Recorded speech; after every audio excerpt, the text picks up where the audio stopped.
Hi everyone, this is our channel, Around My Story. Please like, share and subscribe. I don't really like Indian movies because the actors are always overreacting, and the movies are not logical at all. But this is just my personal opinion. However, I've discovered that there are stories stranger than Indian movies. Let me give you a real life example. I'll tell you a story about a young woman named Samantha. Samantha was a beautiful girl with blonde hair and green eyes. She lived with her grandmother after her parents died in a horrible car accident. The whole country read about it. She had many friends, and all the neighbors liked her. They considered her the most beautiful girl in town. Many had proposed to her, but she didn't care much for them. One day, Samantha was walking alone down the street after visiting one of her friends.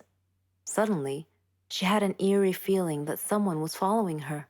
She began running and crying for help. Her follower began running and stopped her. He was an ugly man, pointing a knife in her direction. He asked her to hand over her purse. She threw it at him and made a run for it. The man said wait and made to stop her, but another man appeared out of nowhere and punched the thief, who fell unconscious. The brave and good Samaritan picked up Samantha's purse and handed it to her. He was very handsome, with green eyes, soft hair, and an amazing smile. He escorted her back home, and she felt that he was her knight in shining armor. She went inside and hugged her grandmother tight, who was a little surprised but smiled. Samantha was so happy that she gently pulled her grandmother to her feet, and they whirled around and danced playfully. The very next day, she was surprised when she answered the doorbell.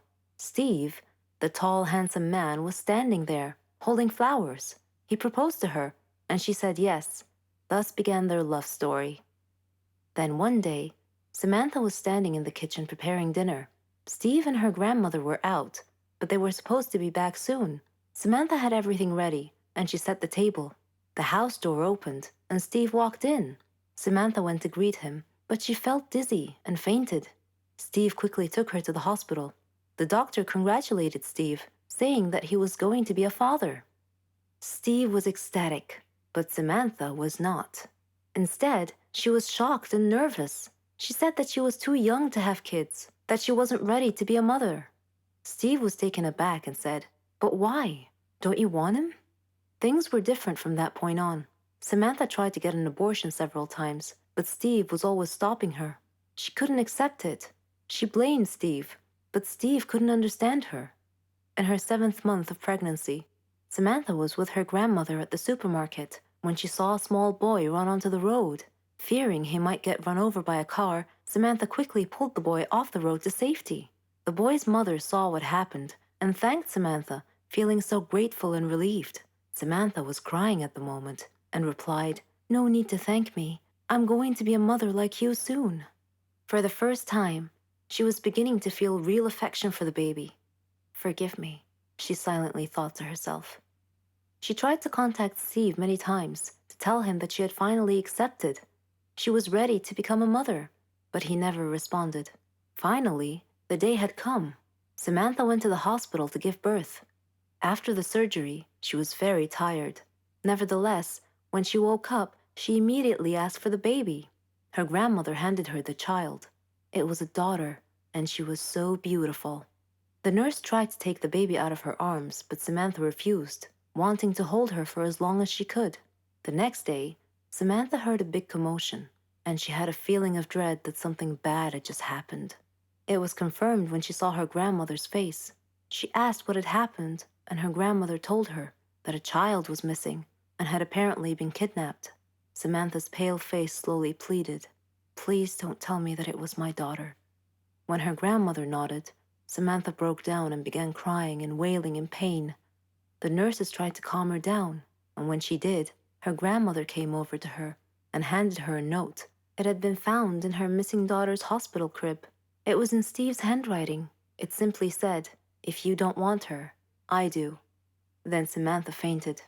For many years, she tried finding her baby, but couldn't. Steve and her daughter had vanished into thin air. She felt as if time had stopped for her. But Steve didn't feel that way. He raised their daughter into a beautiful young woman. He named her Margot. Whenever Margot asked about her mother, Steve would always tell her that her mother was dead. but he often told her stories about her mother and how much he had loved her. Margot's intuition, however, told her that her father wasn't being completely honest with her and that he was hiding some big dark secret. One day, Steve fell ill unexpectedly. He called Margot to him and told her that he was very sick and felt that he was going to die soon. He said that he wanted to reveal a secret that he had long kept from her, that her mother was actually alive, and that her name was Samantha. He told her that he had kidnapped her from the hospital at birth because her mother did not want a child. He regretted it and asked Margot to forgive him. He gave her Samantha's address, and soon after, he died. After his death, Margot decided to go looking for her mother. I am Margot, and I am now standing at my mother's address. At her front door, I cannot predict my mother's reaction when she answers the door and I introduce myself as her daughter, but I'm going to hug her and tell her that I've missed her for so long. I usually host a slumber party once a month, so my girlfriends already know the drill. They bring their jammies, blankets, nail polish, hair products, lots of snacks, candies, and chocolates, but this time, Lucy brought wine. She had to sneak the wine in my house because my mom is kind of strict when it comes to drinking. My dad is almost never home. My mom sleeps really early, so we kinda had the house all to ourselves. We put on onesies, random dresses, and some costumes. My favorite is the Cinderella dress, and I still like wearing it even if I'm 17 now. We're all 17. I have three best friends, Lucy, Ashley, and Sheila. We have lots of fun and lots of secrets together. Sometimes I wish time would stop so we can always have each other. I know time will come that I will be separated from them. College will happen, and we'll have different lives in different circles. At least for now, we can be silly high school kids. We have an ideal high school life. We all have boyfriends, but mine is the most popular one. Well, I'm pretty popular at my school too. I also do well with academics. None of my friends are failing or anything. We're not the typical popular cheerleaders with no brains type. We do not have family drama. Our social life is great. We have the best high school life ever. While dancing and partying all night, Lucy came up with an idea. She said, "Let's play Truth or Dare." We got giddy because we know the night is going to get crazy. We sat down, forming a circle, then Lucy spun the bottle, and the bottle chose me. Truth or dare? Truth. Not in the mood for a dare yet, I said. Pick a question. They prepared some questions on a piece of paper and put them inside a fishbowl. If you could choose to be someone else for tonight, who would you choose and why? Lucy asked. I just laughed and said, "What a lame question. I don't want to be anybody else. I'm awesome. I have an awesome life." "Cheers to that," they said. The night passed and I woke up in the middle of the night because I felt like someone was watching me, but when I woke up, no one was around. I don't know how, but my feet just started moving. I walked like I was trying to follow something or someone. My gut feelings are trying to bring me somewhere.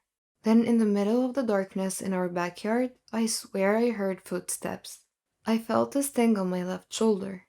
Something poked my shoulder. I removed it. I guess it's a tranquilizer? And then I passed out. From here on, listen carefully because I guarantee you're going to love this story. It's like a movie, and I cannot believe that this thick plot is actually my life.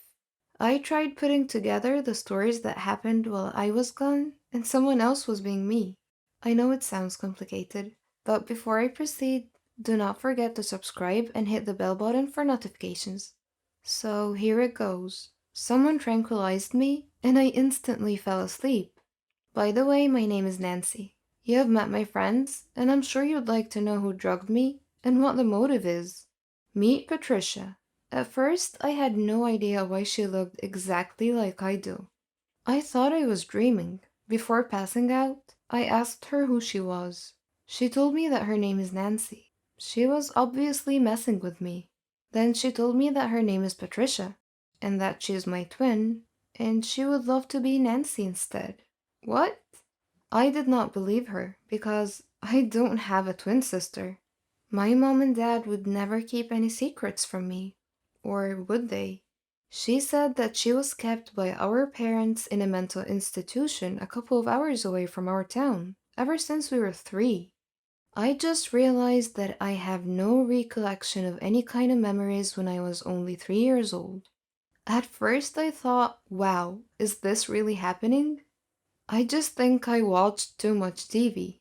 But this is reality. How did it happen? Let me tell you how it happened. Well, at first, she tranquilized me while I was asleep. I think she had other people with her who dragged me into a pickup, covered my mouth, tied me up, and blindfolded me. And then they brought me into a dark basement, I think. I'm not sure, because when I woke up, everything was just a blur. I only saw her face. I thought I was looking in the mirror. She told me everything that I needed to know. Well, her version of the story. I was shocked, but I would like to know my mom and dad's version of the story as well. Patricia told me that they got her locked up in a mental institution with special care. My mom did not like the idea, but eventually agreed when Patricia looked at her and said, "Daddy's next." I got the chills, but she never told me the reason why she ended up in the mental institution. She has been following me ever since we were 14 years old. One of the security staff has got a crush on her, so she's able to go in and out when no one is looking. She wants me dead because she would like to replace me and have my awesome life. She said she would take revenge on mom and dad for depriving her of having a life like I do. It got me worried, but she made me powerless. For the second time, she injected me again, so I passed out. Next thing I remember, I'm in a dark room with just a bed, a pillow, and a blanket. This must be her room. I'm locked inside the mental institution, just like in the movies. She managed to make my friends believe that she is me. She's clever. They went shopping, they partied, and they did not even realize that something was wrong. She must really be pulling it off. Even my parents and my boyfriend are not